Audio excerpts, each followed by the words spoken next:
Hello, everyone. Our next lesson, still for week one for this summer term, is about vulnerability analysis. Vulnerability analysis, also known as vulnerability assessment, is the process of identifying and evaluating vulnerabilities or weaknesses in information systems, networks, applications, and other assets. It involves systematically examining the security controls, configurations, and architecture of these systems to identify potential weaknesses that could be exploited by the attackers. The goal of vulnerability analysis is to assess the security posture of an organization's systems and identify vulnerabilities before they are exploited by malicious actors. By proactively identifying weaknesses, organizations can take appropriate measures to remediate or mitigate the vulnerabilities, reducing the risk of security breaches or unauthorized access to sensitive information. Vulnerability analysis typically involves the following steps. First, we have scoping. Scoping is defining the scope of the analysis, including the systems, networks, or applications to be assessed. Information gathering is collecting relevant information about the systems, such as system configurations, network architecture, and software versions. Then we have the vulnerability identification. So using various techniques and tools to identify potential vulnerabilities such as automated vulnerability scanners, which we will be having or exploring in the coming lessons, manual inspections, and code analysis. After that, we have the vulnerability assessment, assessing the identified vulnerabilities to determine their severity and potential impact on the system or organizations. After which, we have the risk analysis, evaluating the risk associated with the identified vulnerabilities by considering factors such as likelihood of exploitation, potential impact, and the value of the asset at risk. So this is case-to-case basis, and the asset in question would depend on the product, the services that is being offered by a company. Then we have the reporting. This is the documentation part. This is the process of documenting the findings of vulnerability analysis, including a list of identified vulnerabilities, their severity ratings, and recommended remediation actions.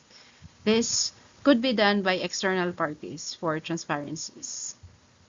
Then we have the remediation and mitigation. So this process is taking necessary actions to address or mitigate the identified vulnerabilities, which may include applying security patches, reconfiguring systems, or implementing additional security controls. We also have ongoing monitoring. So this is establishing mechanisms to continuously monitor systems for new vulnerabilities such as periodic vulnerability scanning or penetration testing to ensure ongoing security.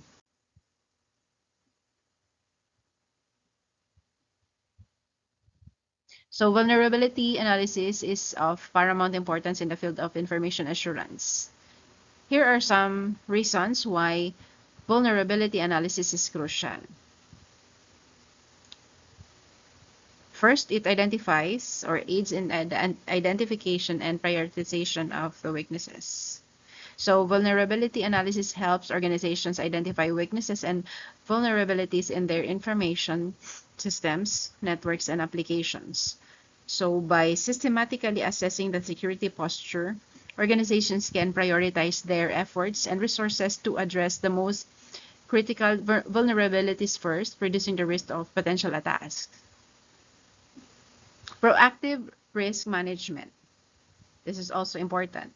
So this process allows organizations to proactively manage risk associated with their information systems. By identifying vulnerabilities before they are exploited, organizations can implement appropriate controls and safeguards to mitigate the risk effectively. This proactive approach helps prevent security breaches, data loss, and unauthorized access to sensitive information. Then we have regulatory compliance. Many industries and sectors have specific regulatory requirements and standards that organizations must adhere to. So this is also a country-to-country basis. In the previous presentations, you've heard of certain Republic Acts, certain laws that companies must adhere to ensure trust and security among their clients and stakeholders. So vulnerability analysis helps organizations meet these compliance obligations by identifying and addressing the vulnerabilities that could lead to non-compliance. It enables organizations to demonstrate due diligence in protecting sensitive data and ensuring the integrity and availability of systems. Enhanced incident response. Understanding vulnerabilities in advance enables organizations to develop robust incident response plans. By knowing potential points of weaknesses, organizations can advise effective strategies and procedures to respond to security incidents promptly and minimize the impact. So this proactive approach can help organizations mitigate the damage caused by an attack and restore systems and operations more quickly. Safeguard critical assets. So vulnerability analysis assists in safeguarding critical assets, including intellectual property, customer data, financial information, and proprietary systems. So by identifying vulnerabilities, organizations can apply appropriate security measures to protect these assets from unauthorized access, modification, or theft. This protection is essential for maintaining business continuity, trust with customers, and competitive advantage. Cost-effective security measures. Identifying vulnerabilities through analysis allows organizations to allocate their resources effectively. By prioritizing the most significant vulnerabilities, organizations can focus on implementing cost-effective security measures and controls. This approach ensures that investments are directed towards areas with the highest risk and impact, optimizing the use of resources. And we have continuous improvement. Vulnerability analysis is an ongoing process. Regular assessments and monitoring allows organizations to adapt to the evolving threat landscape and emerging vulnerabilities. By continuously analyzing vulnerabilities and implementing remediation measures, organizations can improve their security posture over time, enhancing their overall information assurance capabilities. Overall, vulnerability analysis plays a vital role in mitigating risks, protecting sensitive information, maintaining regulatory compliance, and ensuring the resilience of information systems. By identifying and addressing vulnerabilities proactively, organizations can significantly reduce the likelihood and impact of security breaches, ultimately safeguarding their operations, reputations, and stakeholders' trust, which is very important. Okay, so we've been talking about vulnerabilities for a while in the past slides. So what are these actually? So there are various types of vulnerabilities that can exist in information systems.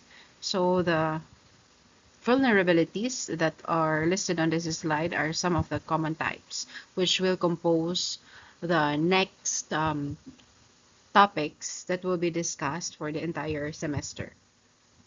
We have hardware vulnerabilities. So these refer to weaknesses or flaws present in the physical components of computer systems or devices. These vulnerabilities can be exploited by attackers to gain unauthorized access, manipulate data, or compromise the overall security of the system. It includes Meltdown and Spectre, ProHammer, USB-based vulnerabilities, hardware Trojans, and many others. Mitigating hardware vulnerabilities often requires a combination of hardware design and manufacturing practices, firmware updates, and security measures at the software level. Regular firmware updates, trusted supply chains, and physical security measures are critical for minimizing the risk associated with hardware vulnerabilities. Of course, if we have hardware, we have software. So software vulnerabilities, on the other hand, are inherent in software applications and arise due to coding errors, design flaws, or inadequate security controls. Examples include buffer overflows, injection attacks, cross-site scripting, and many others. Software vulnerabilities are weaknesses or flaws in software applications that can be exploited by attackers to gain unauthorized access, disrupt services, or compromise the confidentiality, integrity, or availability of data. Software developers and organizations to follow secure coding practices, conduct regular security assessments, and keep software up to date with security patches to minimize the risk of these vulnerabilities being exploited. We also have the design considerations in the context of information systems. These refer to factors that should be taken into account during the design and development process to ensure the security, reliability, and effectiveness of the system. By considering these factors, organizations can mitigate vulnerabilities and build robust and secure information systems. So this include security by design, secure coding practices, data encryption, access controls, redundancy and fault tolerance, and system monitoring and logging. You will be implementing one of these practices or mechanisms in your system. So you would relate to this in the coming lessons. Implementation vulnerabilities. So this, on the other hand, naman refers to security weaknesses that arise during the actual development and deployment of an information system. These vulnerabilities occur when there are errors or oversights in the implementation process, leading to potential security breach. And lastly, we have the installation vulnerabilities, which refer to security weaknesses that arise during the installation and deployment of software, systems, or applications. These can be exploited by attackers to gain unauthorized access, compromise the system, or introduce malicious code. So examples include default configurations, unpatched or outdated software, insecure protocols and services, weak authentication mechanisms, speaking of which, like when you are being required to input a password in a website. Notice that recently they are asking for a difficult combination, like there must be a capital letter, at least a small letter, a symbol, and then numbers. Those are actually difficult to memorize, but it is more secured than having a password that can be found in your dictionary. Then we have the lack of secure communication, improper file and directory permissions, and many others. Vulnerability assessment tools are software applications or solutions that help organizations identify and assess vulnerabilities in their information systems, networks, or applications. These tools automate the process of scanning, analyzing, and reporting vulnerabilities, enabling organizations to proactively manage and mitigate security risks. So it's not actually exactly like the antivirus software that we have on our computer systems. This one is more complex because of some additional features aside from checking if there's a virus in your computer system. So the list in here in this slide include some common vulnerability assessment tools. First, we have Nessus. It is a widely used vulnerability scanner that performs comprehensive network and host-based vulnerability assessments. It scans for known vulnerabilities, misconfigurations, and potential security issues across a range of platforms and devices. We also have OpenVAS, or Open Vulnerability Assessment System. It's an open source vulnerability scanner that provides comprehensive scanning capabilities for networks and hosts. It offers a wide range of vulnerability checks, including common vulnerabilities and exposures checks, misconfiguration detection, and security policy compliance checks. Then we have Qualys, Vulnerability Management. It's a cloud-based vulnerability management solution that offers network scanning, web application scanning, and cloud infrastructure assessment. It provides detailed vulnerability analysis, prioritization, and remediation guidance for identified vulnerabilities. We also have Rapid Nexpose, which is a vulnerability management solution that scans networks, operating systems, applications, and databases to identify vulnerabilities and assess risk. It offers real-time monitoring, advanced reporting, and integration capabilities with other security tools. We also have Acunetics. It's a web vulnerability scanner that helps identify security flaws in web applications, including vulnerabilities like SQL injection, cross-site scripting, and insecure server configurations. It provides detailed reports and remediation guidance. Next, we have Burp Suite. Burp Suite is a comprehensive set of tools for web application security testing. It includes a scanner that automatically scans web applications for vulnerabilities, a proxy for intercepting and modifying web traffic, and various other utilities for manual security testing. Retina Network Security Scanner. It's a vulnerability assessment tool that scans networks, operating systems, databases, and web applications to identify security vulnerabilities. It provides detailed reports, remediations, recommendations, and compliance checks. Next, we have OpenSCAP, or Open Security Content Automation Protocol.